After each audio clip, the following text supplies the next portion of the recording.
And sir ఇంకో కథనం circulate అవుతుంది సార్. అంటే ఒక ప్రముఖ నిర్మాణ సంస్థ మీద ఈ ఐటీ రైట్స్ జరుగుతున్నప్పుడు అక్కడ ఒక సిబ్బందిని ఐటీ రైట్స్ వాళ్ళు అడిగారు.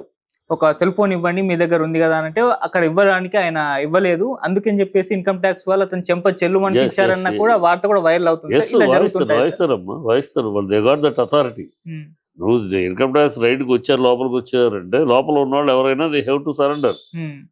ఎవడు నేను స్టాఫ్ను ఇవ్వను అంటే లాగి కొడతారు. They got that power and authority. So నువ్వెవడు నేను ఇవ్వను అనటానికి యువర్ నో రైట్. ఇక్కడికి వచ్చింది రైడ్ చేయడానికి వచ్చాం. రైడ్ చేసేందుకు వచ్చినాక యూ హ్యావ్ టు సరెండర్ అంతే. You to give.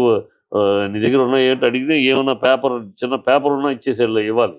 కూర్చోమంటే కూర్చోవాలి. Unless they give permission you cannot move out from the room. అదే వాళ్ళకున్న అథారిటీ, వాళ్ళకున్న అధికారాలు అయ్యి చేస్తారు. ఇవ్వను అంటే కొట్టకే చేస్తారు, కొడతారు. They will take action. ఇంకా బొక్కలు వేస్తారు కావాలంటే ఇంకా ఎక్కువ మాట్లాడితే. That is routine. They are eligible for that. Okay sir. And ఇంత గ్యాప్ తర్వాత అంటే అనిల్ రావిపూడి గారు కూడా ఒక ఇంటర్వ్యూలో చెప్పుకొచ్చారు. అంటే ఇది 2-3 సంవత్సరాలకు ఒకసారి జరుగుతూనే ఉంటాయి ఇన్కమ్ ట్యాక్స్, ఇది పెద్ద ఇది కాదు అని చెప్పేసి ఆయన చెప్పడం చూసినాం. అంటే ఇంతకు ముందు కూడా ఇండస్ట్రీ మీద ఇలా జరిగాయి సార్. ఇప్పుడే అంటే సంక్రాంతి ఎప్పుడు జరుగుతూనే ఉన్నాయి. మహేష్ బాబు మీద మధ్య మహేష్ బాబు జరగలేదా?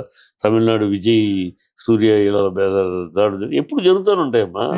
ఎప్పుడు జరుగుతూనే ఉంటాయి. ఈవేళ మనకేదో కొత్త కాదు. వాళ్ళ డేగ కన్నది.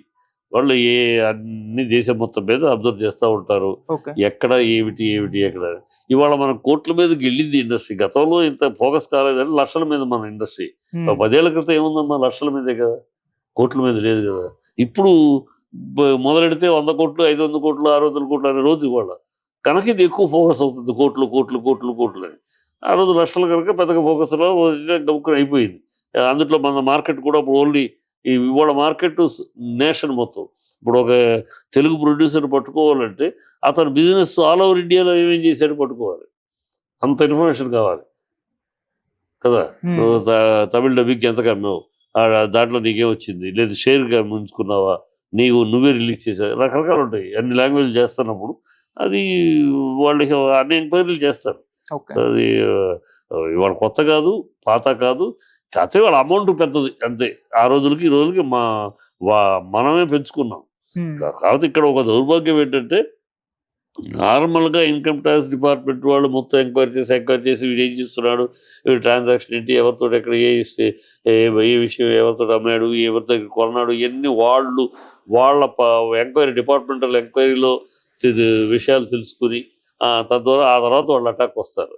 ఇప్పుడు మన తెలుగు ఇండస్ట్రీకి ఒక దౌర్భాగ్యం ఏంటంటే వాళ్ళు అంత శ్రమ పడక్కర్లేదు.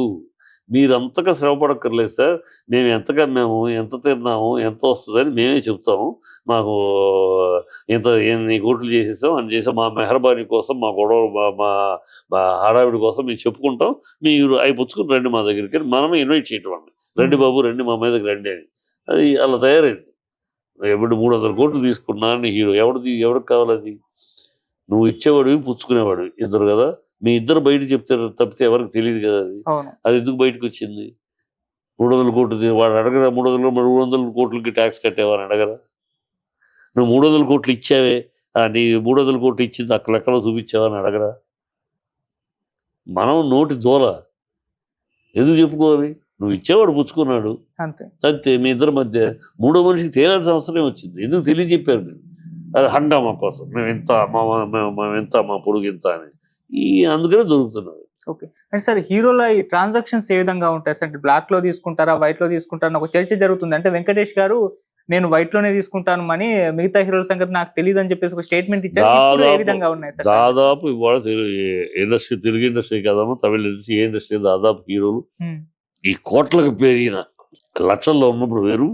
ఎప్పుడైతే ఇండస్ట్రీ కోట్ల స్థాయికి పెరిగినాక దాదాపు all heroes, all language mostly ఎవరు కూడా బ్లాక్ అనేది లేదు. బ్లాక్ 99% లేదు. ఎంతసేపు వాళ్ళు వైట్ ఏరియా తీసుకుంటున్నారు. ఎవరిలాగా మొత్తం రెమ్యునరేషన్ తీసేసుకుంటాం కాదు. రెమ్యునరేషన్లో ఒక భాగం తీసుకుంటాం, ఒక పర్సంటేజ్, ఒక 10% లేకపోతే 25% తీసుకుంటాం క్యాష్ కానీ అకౌంట్లో కానీ. మిగతా అంతా ఏరియా, ఒక ఏరియా ఒక నైజాం తీసుకుంటాడు. నైజాంలో అతని రెమ్యునరేషన్కి ఎంత వస్తే అంత వచ్చిందే దక్కుడు అంతే. ఫ్లాప్ అయితే ఫ్లాప్, సక్సెస్ అయితే సక్సెస్. సో ఆ లెక్కలో ఉంది కనుక ఇవాళ బ్లాక్ అనేది చాలా తగ్గిపోయింది. బ్లాక్ తీసుకుని ఇవాళ లక్షలప్పుడు బ్లాక్ తీసుకుంటే మేనేజ్ చేయొచ్చు. కోట్లు బ్లాక్ తీసుకుంటే ఏం చేస్తావు నువ్వు? ఇప్పుడు కోట్లు బ్లాక్ను వైట్ చేయాలంటే చచ్చిపోతావు. బ్లాక్ను వైట్ చేయాలంటే ఎవడు రిజిస్ట్రేషన్ కూడా బ్లాక్ అమౌంట్ తీసుకోవట్లే ఎవడు బ్లాక్, ఎందుకంటే బ్లాక్ అమౌంట్ రేట్లు అన్నీ కూడా వస్తున్నాయి.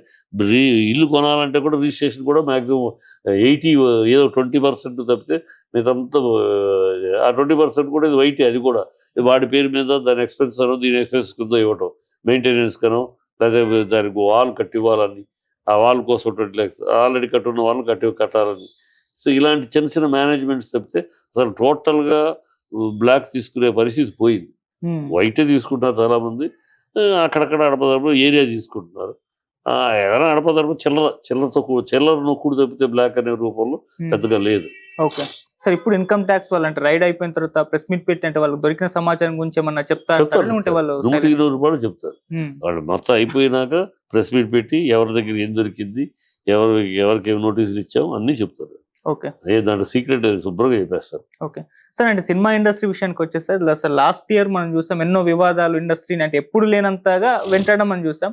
మళ్ళీ ఇయర్ స్టార్టింగ్ అవ్వగానే ఈ ఇన్కమ్ ట్యాక్స్ రైడ్ ఒకటి మళ్ళీ ఒక నిద్ర లేపింది అందరినీ కూడా అని చెప్పుకోవచ్చు. ఏ విధంగా చూస్తారు? నేను వెరీ రొటీన్ గా చూస్తున్నానమ్మా. ఏదో పెద్ద స్పెషల్ గా మన మీద పడినట్టు ఇవన్నీ పిచ్చి బాగుళ్ళు పిచ్చి మాటలేదు తప్పితే రొటీన్ ఇన్కమ్ ట్యాక్స్ డిపార్ట్మెంట్ పని అది.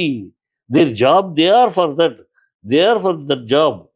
వాడు దేశంలో ఎక్కడెక్కడ పెద్ద పెద్ద ట్రాన్సాక్షన్ అక్కడ సజావుగా ఉన్నాయా, ట్యాక్స్ కట్టారా లేదా, జిడి వచ్చేసిందా, జిఎస్టీ వచ్చేసిందా, అంటే వాళ్ళ పని అది. అది ఎక్కడ రాకపోతే దాని ఆ కనెక్షన్స్ ఏంటని ఏది వాళ్ళ డిపార్ట్మెంట్, వాళ్ళ ఉద్యోగాలు ఎందుకు, వాళ్ళని ఆ ఉద్యోగాల్లో కూర్చోబెట్టింది ఎందుకు? ఎవడు ఇప్పుడు ఇక్కడికి వచ్చారు, ఇక్కడికి వచ్చేదాకా ఇక్కడ లోకల్గా ఉంటారు ఇన్కమ్ ట్యాక్స్, వాళ్ళకి తెలియని కూడా తెలియదు వాళ్ళు వచ్చేదాకా. ఎందుకంటే ఇన్ఫర్మేషన్ వెళ్ళిపోతే తెలియని కూడా తెలియదు. వాళ్ళకి కూడా ఎక్కడికి వెళ్తున్నామో కూడా తెలియదు. రెడీ అవ్వమంటారు అంతే, 9:30కి ఆఫీస్ రెడీ అవ్వమంటారు. కారులో ఎక్కినాక వెళ్ళేటప్పుడు తెలుస్తే ఎక్కడికి వెళ్తున్నారు, ఎక్కడికి వెళ్తున్నారో కూడా చెప్పరు. ఈ లోపల ఎక్కడ మా మెసేజ్ పాస్ అవుతుంది జాగ్రత్త. సో అలా పకడ్బందీగా ఉంటుంది. సో అందుకనే వీళ్ళు వచ్చేటప్పటికి ఇళ్లలో అందరూ ఉంటారు, తెలిస్తే వెళ్ళిపోతారు కదా, లాక్ చేసి వెళ్ళిపోతారు కదా. అది ఇన్ఫర్మేషన్ లీక్ అవ్వకుండా అంత పకడ్బందీగా ప్లాన్ చేస్తారు వాళ్ళు. ఇక్కడ లోకల్ ఆఫీసుకి తెలియదు. ఇది Indian government, not state government. State గవర్నమెంట్కి సంబంధం లేదు. సపోర్ట్ చేయడం, ఆఫీసర్స్ సహకరించడం తప్పితే వీళ్ళు చేయగలిగేది ఏం లేదు. సో సహకరించేటప్పుడు వాళ్ళు క్లీన్గా ఇక్కడ ఆఫీసర్లు వాడుకుంటారు. బట్ నథింగ్, వాళ్ళ దూరంలో పెట్టే ఎక్కడికి వెళ్తున్నాము ఏమిటి ఎవరు ఏమి ఇన్ఫర్మేషన్ లీక్ అవునావు, ఏ ఇన్ఫర్మేషన్ లీక్ అవున్నారు వాళ్ళని కూడా రెడీ అవ్వమంటారు తప్పితే ఎక్కడికి వాళ్ళు అడిగే అధికారం లేదు. ఎక్కడికి సార్ 9:30కి no, it's none our business, get ready, be in office by duty where going అంటారు. ఆ డ్యూటీ అంతే. ఆ డ్యూటీ అనేది ఎక్కడ అనేది వెళ్ళినాక కానీ తెలియదు వీళ్ళకి కూడా. అంత పకడ్బందీగా ఉంటుందమ్మా అది. ఇది రొటీన్ జరుగుతుంది. ఎప్పుడో వాళ్ళు వెయిట్ చేసి వేసారు పాగా. ఇక్కడ ఉన్నాయి 1, 5, 2, 5, 3 చూస్తారు కదా. సో అన్నీ అయినాక పాగా వేసారు. మనం చీటు వ్యాపారం చేస్తున్నాం తప్పులేదు, సంపాదిస్తూ వాళ్ళకేమి నువ్వు సంపాదించిన మీద కోపమే ఉండదు. ఇన్కమ్ ట్యాక్స్ వాళ్ళకి నువ్వు ఎంతన్నా సంపాదించుకో, దే ఆర్ నాట్ వరీడ్. నువ్వు సంపాదించుకో, దానికి తగిన ట్యాక్స్ కట్టావా, జిఎస్టీ కట్టావా, వాళ్ళకి కావాల్సింది అది. అవి కరెక్ట్ కట్టావంటే నువ్వు కోట్లు కాదు, వేల కోట్లు కాదు, లక్షలు కూడా దే ఆర్ నాట్ వరీడ్. ఇప్పుడు అంబానీ రైట్స్ ఎందుకు జరుగుతాయి? కడుతున్నాడు, కొన్ని వేల కోట్లు ట్యాక్స్ కింద కడుతున్నాడు అతను, కొన్ని వేల కోట్లు. అందుకని మొత్తం జెన్యూన్గా చేస్తున్నాడు అని అంటావా? ఉంటాయి, కానీ అవి రకరకాల మ్యానిపులేషన్స్ తోటి, ఆడిటర్స్ మ్యానిపులేషన్, వాళ్ళకి సంపాదించే దాని మీద వాళ్ళకి కోపం ఉండదు. నువ్వు ఎంతన్నా సంపాదించు, మాకు కట్టాల్సింది కట్టేస్తే ఓకే, గుడ్ బై. అది కట్టకపోతేనే, దాంట్లో కక్కుర్తి పడితేనే, అరే మన ₹1,00,00,000 వచ్చింది కదా, 30 లక్షలు పోతే ఏముంది, 70 లక్షలే వచ్చింది అనుకుందాం అని తృప్తి పడుతూ మొదలెడితే ఏ గొడవ ఉండదు. కనుక మనం కష్టపడి సంపాదించాం, ఈ ₹1,00,00,000 వాళ్ళకి 30, గవర్నమెంట్కి 33 లక్షలు ఏంటి,